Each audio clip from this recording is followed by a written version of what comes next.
तो एक सवाल है, भक्ति आखिर आती कहाँ से है?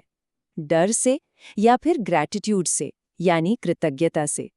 यही वो गहरा सवाल है जो कृष्ण की गोवर्धन लीला की कहानी के एकदम दिल में बसा है।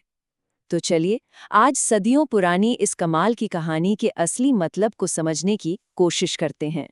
और देखिए, यही बात, यही ख्याल इस पूरी कहानी का आप कह सकते हैं सार है। ये कहानी सिर्फ किसी चमत्कार के बारे में नहीं है, नहीं, ये इस बारे में है कि भगवान आखिर हैं कौन, उनका रूप क्या है और इंसानों के साथ उनका रिश्ता कैसा होना चाहिए। वो सबके हैं, सबके, भले ही हम उन्हें पूरी तरह से कभी समझ पाएं या न समझ पाएं। हाँ, अक्सर लोग सोचते हैं कि ये तो बच्चों की कहानी है ना?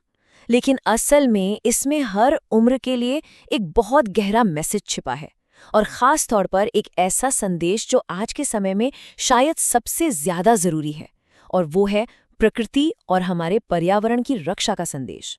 तो सवाल उठता है कि कृष्ण के बचपन की ये लीलाएं, ये कहानियां इतनी स्पेशल क्यों हैं?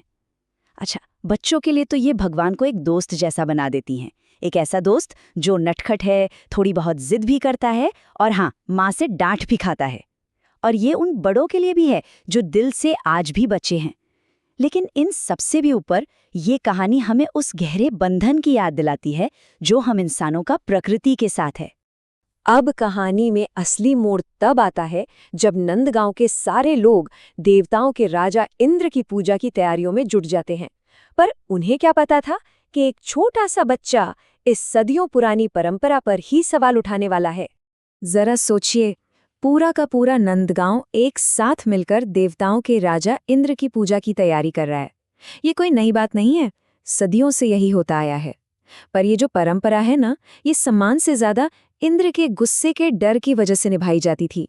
और बस ठीक उसी वक्त छोटे से कृष्ण अपनी माँ से एक बहुत ही सीधा सा, बहुत ही मासूम सा सवाल पूछते हैं। पर ये सिर्फ एक बच्चे का सवाल नहीं था, ये तो डर पर टिकी हुई भक्ति की पूरी सोच को एक सीधी चुनौती थी। उनका पॉइंट सिंपल था, पूजा श्रद्धा से होती है, किसी मजबूरी या डर से नहीं।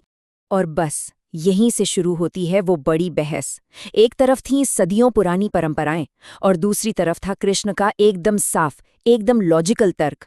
उन्होंने समझाया, देखो, हम ग्वाले हैं, हमारी जिंदगी तो हमारी गायों, इन जंगलों और इस गोवर्धन पर्वत से चलती है।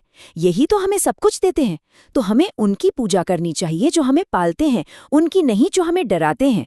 पूजा तो उसकी होनी चाहिए जिसमें गुस्सा न हो, प्रेम हो। तो होता ये है कि गांव वाले कृष्ण की बात मान जाते हैं, वो इंद्र की पूजा नहीं करते, और बस इससे इंद्र का अहंकार, उनका ईगो बुरी तरह हर्ट हो जाता है। और यहीं से कहानी एक बहुत ही नाटकीय, एक बहुत ही ड्रामेटिक मोड़ ले लेती है। आसमान में काले काले बादल घिरने लगते हैं, बिजली कड़कती है, और गांव वालों का जो डर था वो अब सच होता दिख रहा था। वो सब कृष्ण को समझाते हैं, चेतावनी देते हैं, अरे उनका गुस्सा बहुत भयानक होता है, वो वज्र रखते हैं, उनसे डरो बेटा। पर कृष्ण वो एकदम शांत थे। और फिर इंद्र ने अपना सारा का सारा गुस्सा नंदगांव पर उतार दिया। ऐसी मूसलाधार बारिश, ऐसी भयानक बिजली कड़क रही थी कि बस लग रहा था अब कुछ नहीं बचेगा, सब कुछ तबाह हो जाएगा। पूरा का पूरा गांव जैसे विनाश के मुहाने पर खड़ा था। चारों तरफ तबाही का मंजर था, हर कोई डर से कांप रहा था। और उस भयानक माहौल के बीच कृष्ण का आत्मविश्वास देखिए, वो बिल्कुल नहीं डगमगाया। वो अपनी माँ की तरफ देखते हैं और बस इतना ही कहते हैं, माँ, मुझे उनसे डर नहीं लगता। और फिर वो हुआ जिसकी किसी ने सपने में भी कल्पना नहीं की होगी।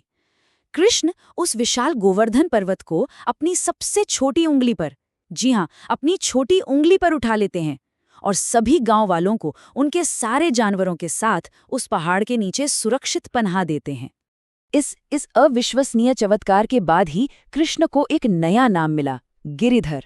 इसका मतलब है जिसने गिरि यानी पर्वत को धारण किया हो। और बस इसी एक घटना ने गांव वालों के मन में उनके भगवान होने की बात को हमेशा हमेशा के लिए पक्का कर दिया। तो चलिए, देवताओं का घमंड तो टूट गया, लेकिन कहानी यहाँ खत्म नहीं होती। अब कहानी में एक नया मोड़ आता है, एक नया खतरा सामने आता है। ये खबर उड़ते उड़ते पहुंच जाती है मथुरा के जालिम राजा कंस के कानों तक। और जैसे ही कंस को ये पता चलता है कि नंद के बेटे ने पूरा का पूरा पहाड़ उठा लिया, उसका सबसे बड़ा डर हकीकत बन जाता है। वो समझ जाता है कि ये कोई मामूली बच्चा नहीं हो सकता, ये यकीनन देवकी का 8वां बेटा ही है, वो ही जो भविष्यवाणी के मुताबिक कंस को मारने के लिए पैदा हुआ है। अब कंस वो एक बहुत ही शातिर और सोची समझी चाल चलता है। सबसे पहले वो अपने बुरे कामों पर पछतावा होने का नाटक करता है। फिर वो अपने एक भरोसेमंद आदमी अक्रूर को भेजता है ताकि सब कुछ सच्चा लगे, और वो कृष्ण और उनके परिवार को मथुरा में एक बहुत बड़े धनुष यज्ञ का न्योता देता है। पर ये सब बस एक दिखावा था, एक धोखा था। असल में तो ये कृष्ण को एक जाल में फंसाकर खत्म करने की एक खतरनाक साजिश थी। और ये न्योता जैसे ही नंदगांव पहुंचता है, मानो वहां भावनाओं का एक तूफान सा आ जाता है। अब वक्त आ गया था कि कृष्ण अपना बचपन, अपना घर सब पीछे छोड़कर अपनी किस्मत का सामना करने के लिए मथुरा जाएं। कृष्ण की माँ यशोदा, उनका दिल तो किसी अनहोनी की आशंका से बैठ जाता है। सोचिए, एक माँ के लिए ये न्योता किसी मौत के पैगाम से कम नहीं था। वो भला अपने लाडले को अपने हाथों से उस कातिल के पास कैसे भेज दे? नहीं, ये तो नामुमकिन था। लेकिन जहां एक तरफ यशोदा माँ का डर था, वहीं दूसरी तरफ राधा का नजरिया बिल्कुल अलग था। वो जानती थी, वो समझती थी कि कृष्ण किसी एक के लिए नहीं बने हैं। उनका भाग्य बहुत बड़ा है। उनका प्यार स्वार्थ से परे था। उन्होंने बस यही कहा, वो दुनिया के हैं और जो नदी बह रही हो उसे रोकना सही नहीं होता। तो देखिए, ये कहानी हमें एक बहुत ही दिलचस्प मोड़ पर लाकर छोड़ देती है। एक तरफ वो लड़का जिसने एक ताकतवर देवता का घमंड तोड़ दिया, और अब उसका सामना होने वाला है एक चालाक और बेरहम राजा से। तो अब क्या होगा? ये एक ऐसा सवाल है जो इस पूरी कहानी को और भी ज्यादा रोमांचक बना देता है।